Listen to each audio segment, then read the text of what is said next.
Bonjour à vous les titans et bienvenue pour cette nouvelle vidéo consacrée à l'épisode 11 de la série Titans, donc l'épisode 11 qui est le dernier de la première saison, le season final season, je sais plus, il faut un version en anglais, je suis un petit peu perdu sur ces choses-là. C'est un épisode qui s'appelle Dick Grayson et comme vous pouvez l'imaginer, on va encore une fois focus sur Dick Grayson, on va encore une fois se concentrer, pour pas parler anglais, sur Dick Grayson. Alors si jamais je préfère mettre une petite alerte, il y a des chances que je spoil, je sais pas encore exactement ce que je vais dire parce que comme vous le savez ce sont des vidéos sur les séries télé comme ça, surtout épisode par épisode que je fais un peu à l'arrache, complètement à l'arrache même, juste après avoir vu l'épisode.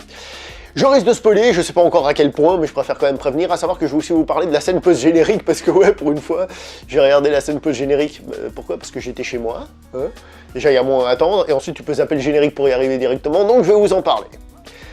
Donc, encore un épisode qui est centré sur Dick Grayson. Moi, j'aime bien, je trouve ça cool, j'adore le personnage. Robin étant celui que je connais le mieux de cet univers Titans, parce que Batman et Robin, voilà, c'est beaucoup de temps de ma vie, on va dire, dans le sens où c'est le personnage que je connais le mieux de toute l'équipe. Donc, c'est celui duquel je suis le plus proche, et donc ça ne me dérange pas. Cependant, on peut encore trouver qu'on développe trop ce personnage par rapport à tous les autres. Ça, c'est en règle générale. Maintenant, cet épisode, qu'est-ce qu'il vaut? Il me casse les bonbons, cet épisode. Il me casse les bonbons, je vous avais dit dans la vidéo de l'épisode précédent, qu'ils avaient mis toutes les pièces en place pour juste faire échec et mat, et au lieu de faire ça, ils disent « T'as vu ça ? On le laisse pour la prochaine saison. » Donc on laisse tout en plan, sans même faire un gros épisode, un truc de ouf final. On laisse tout ça en plan, et on part dans autre chose. On refait une autre histoire. Ici, nous sommes dans un Elseworld, comme ils disent dans les comic books. Donc on est dans un futur qui n'existe pas. Et on remarque ça tout de suite, si on connaît un peu les comic books, rien que parce qu'on voit le personnage de Jason Todd, et on voit que par rapport à où ils en sont dans la continuité d'ici, le personnage de Jason Todd ne va pas finir tel qu'il est représenté dans cet épisode. Qui plus est, on a des altérations de ce qui se passe, on voit qu'il y a une espèce de, comment dire ça, une espèce de vague, vous savez, un peu invisible, comme ça, qui change des choses, et tout de suite on comprend que la théorie que j'avais annoncée, comme quoi Robin serait sans doute manipulé psychologiquement, etc., mentalement, eh ben, ça semble être réellement le cas. Ça semble être réellement le cas. Et puis comme j'ai dit que j'allais spoiler, c'est exactement ce qui se passe à la fin de l'épisode, donc tu fais « Ah bah tiens, ça se voyait pas venir ». Donc le problème de cet épisode, c'est qu'il est bien, mais d'entrée de jeu, tu sais que c'est pas vrai. Tu sais qu'en fait, on est en train de nous raconter, et là c'est un peu de vide. On nous raconte un truc cool, un truc jouissif, c'est bien de sortir des sentiers battus pour justement nous montrer une autre vision que l'histoire classique de Batman et compagnie, mais on sait aussi que c'est vite parce que ça ne va mener à rien. Alors que les choses soient claires, l'épisode est jouissif, hein. La dernière partie, perso, j'ai pris mon pied, j'étais en mode oh, je sais que c'est faux, mais oh, quel pied je prends. Mais on peut aussi être déçu à ce niveau-là, parce que finalement, on n'a pas de combat entre Robin et Batman, on n'a pas de grands moments philosophiques ou un truc comme ça. Et ouais, on peut quand même rester sur notre fin, donc on reste sur notre fin par rapport à cet épisode, malgré tout, je trouve, même s'il reste quand même vachement bien, hein.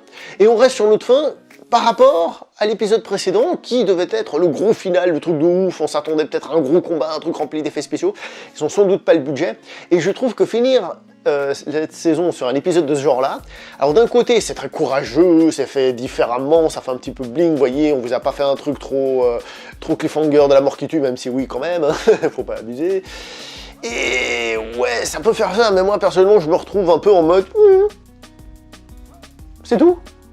Enfin, c'est cool, hein, je dis pas, j'ai pris du plaisir, mais c'est tout. Sérieusement, c'est tout.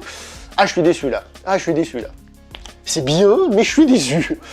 Parce que là, je trouve que la série, comme d'habitude, a ses qualités et ses défauts, et on oscille entre les deux. Heureusement qu'elle est plutôt haute, donc les qualités et les défauts sont plutôt en haut qu'en bas. Mais tout de même. Je suis un petit peu déçu dans l'absolu. Bon, maintenant je vais vous parler de cette scène post-générique. Alors un truc qui est cool sur internet, c'est qu'à force de traîner sur des vidéos et des chaînes YouTube de comic book, peu à peu je me suis rendu compte que je me suis fait une culture générale de comic book, loin d'être parfaite, hein, évidemment, sans avoir lu ces comic books. Donc ça veut dire que je connais des événements que je n'ai jamais lus de ma vie, ce qui est quand même contradictoire.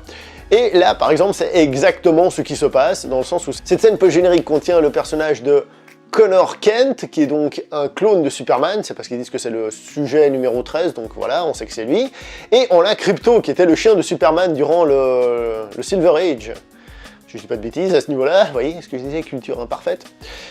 Ouais, enfin j'espère pas qu'on va tomber dans un truc comme ça. Enfin moi personnellement, voir Superman ou une autre variante avec un chien qui a des pouvoirs de Superman, ça m'intéresse absolument pas, personnellement.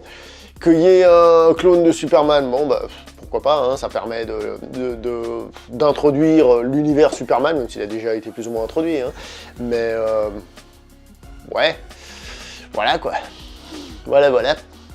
Bon bref, au final, qu'est-ce que nous avons? On a un épisode sympa, franchement on a un épisode sympa qui est cool à regarder, mais qui même dans cet univers-là, on sait qu'il est faux. C'est un peu comme par rapport à notre univers, on sait que c'est un épisode de série télé. Et puis du coup, j'ai trouvé que, ouais, et puis en plus, ça développe pas plus ce que je voulais. Moi, je voulais un gros final, un truc qui marque boum, et qui fasse, voilà, tout ce qu'on a vu jusqu'à présent, ça nous a mené à ça, et ça fait boum. Et au lieu de ça, on arrive ici, on fait, ouais, bah, ça fera peut-être boum la saison prochaine.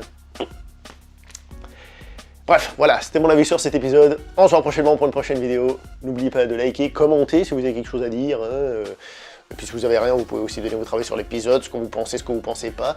On se voit prochainement pour une prochaine vidéo, pour un prochain épisode, j'ai dit. Pourquoi pas, pour un prochain épisode. Jusque là, portez-vous bien, ciao tout le monde.